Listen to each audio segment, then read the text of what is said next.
Yan, magandang umaga bawat isa. Sa patuloy po tayong manalangin. At habang nandito po tayo sa park, tayo po ay mananalangin. Magpasalamat tayo sa ating Panginoon. Dahil ang sabi niya, no matter what, lagi tayo magpasalamat sa ating Panginoon.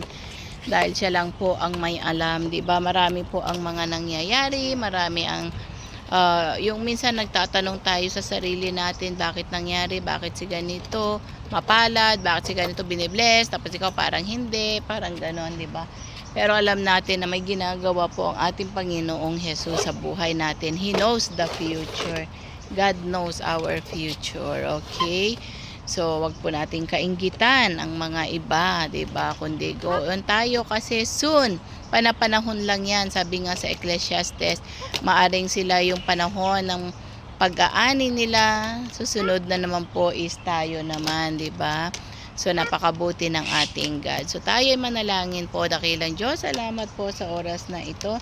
Salamat sa mga biyaya mo, salamat sa pag-ibig mo, salamat na lagi kang nandyan. Salamat sa mga patnubay mo, O Lord God, at salamat na patuloy mong iniingatan ang iyong mga anak. Lord, more pa po, nadagdagan mo ang aming pananampalataya. More pa po, Panginoon, dagdagan mo ang tiwala namin sa iyo. At ganoon din po na kami ay malakas, malusog, body, soul, and spirit, at ang aming mga pamilya. At ilayo mo kami sa mga sakit, sa mga temptation, at sa lahat ng bagay, Panginoon, na hindi kaaya-aya sa iyo. Kundi pagpalain mo kami upang kami ay mabless, O Lord God, upang makapag-bless din kami para sa iba, O Lord God. Father, kinukomit po namin ang lahat ng ito sa iyo. At ganun din, Panginoon, na ingatan mo kami, O Lord God, at madakilang yung pangalan, O Lord, at ang kaligtasan at ang salvation, lalo na sa aming pamilya, lalo na, Panginoon, na ma-share namin ang iyong gospel sa buong aklan namin, O Lord God. Ikaw ang maparangalan, O Lord.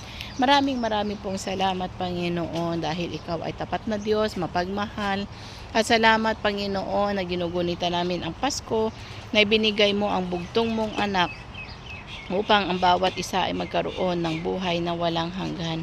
Walang iba kundi ang ating Panginoong Jesus. Salamat, dakilang Diyos. Salamat sa pag-ibig mo. Salamat sa pagpapatawad. Salamat sa provision, protection, and guidance.